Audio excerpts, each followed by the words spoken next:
guess the third project for today in the backyard. We got a log from said pile over there. I think this one is probably 5 foot.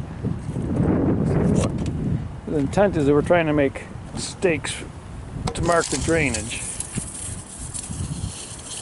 Yeah, 5 foot. We're hoping for 4 foot stakes pounded into the ground so it'll stand out 3 foot. So we got this cut. It's just under 5 by 5. So we're going to cut 1.5 planks, and then we're going to try to cut some points on them before we cut them into posts. Plan. Alright, so this is our plan. I got some like 6 by 6s for elevation and weight. I got a cross piece underneath. This is my fixture board laying on top of this to get the right elevation. I've secured my fixture board down here with my log dog, and I've put a block here so this will always be the same length. And I've clamped my workpiece so that it won't, the blade's going to want to kick this way, so that's clamped, and it's not going to allow it to rotate up. The blade's going to want to pull it up, and that's going to clamp it. This is clamped down. It's going to push that way and rotate up. Push and rotate. All right, let's have a look at, I got my blade setting.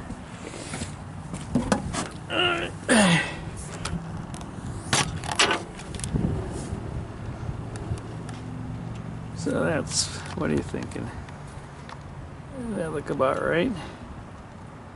Yeah, it's not quite level, but, well, I don't know. We'll give it a try, see what happens. You'll be the second to know.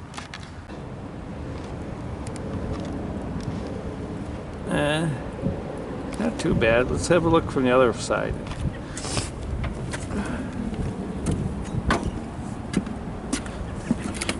Let's see if I can get down. Alright, so now we're going to flip that board over, and if the universe is the same on the other side, it should line up. Alright, looks like the universe on the other side of the board is about the same. It came up pretty good. So I have 2 more planks there. We're going to cut that, and then we're going to put them sideways and make 1.5 by 1.5 posts, in theory. Maybe before dinner, maybe after dinner. So there's 2 of them. I got the planks with the end cut. Here's the third one. You can see it on here. So this is the workpiece is clamped to the fixture here. The workpiece is clamped by this clamp to the fixture. This block is a block, so it always goes to the same length, and that's clamped to the fixture. The fixture is kind of wedged in here with the log dog here, and it's pushed up against, the fixture is pushed up against this 6 by 6, which is against the stops over there. This piece here just gives the fixture something to sit on. It doesn't move very much, so nothing special, but yeah, something, a little fun little project. Cut some posts. I need more, but let's cut 1.5 by 1.5s, and then go get dinner going for my wife. She should be home from work soon. There's our first 3 stakes. Yeah, pretty asymmetrical, but I guess it might not go on the ground perfectly smooth. And this is how we set it up here. From the top, we got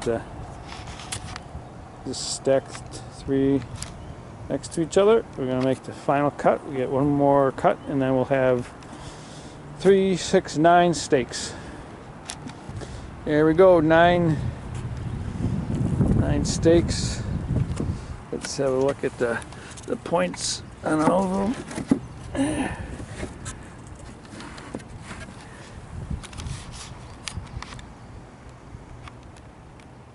I don't know. I guess it was fun doing. Are they perfect? No. Would I do a better job on a miter saw? Yeah, probably, but wouldn't have been as much fun as trying this. Alright, I'm gonna have to break, get dinner going, and I'll come back out tonight and clean up my sawmill here. We got another log. We got do some more planks for the trail, and we gotta make some more stakes. These are big ass stakes, man. I think I might make inch by inch. Seems just too thin. Maybe inch and a quarter by inch and a quarter. Those are just massive. All right. We're gonna. It's thawed enough that we're raking all the sawdust and chips out from underneath the track, and then we're going to shovel it, put it on the cart, and it goes back on the trail. This fill for the top. Alright, so we got 9 1.5 by 1.5 inches, but they're 5 foot. I thought they're 4 foot, but they're 5 foot, so they're pretty big stakes. I guess I might leave them and put them in certain spots that can take a taller stake. I was hoping for a 4 foot, pounded in a foot, a 3 foot above the ground. But anyways, I wanted to paint them white and put red stripes around them, because that seems to be the easiest to see. White's good when it's dark soil and green leaves, and the red's easy to see when it's snowy. But you know, it's not dried wood, so it's green, so you paint it and the moisture's got to come out so it blisters. But since they're going to be pounded in the ground, they're going to soak up moisture anyways, even if I bought like dry wood. So I'm not sure what I'm going to do.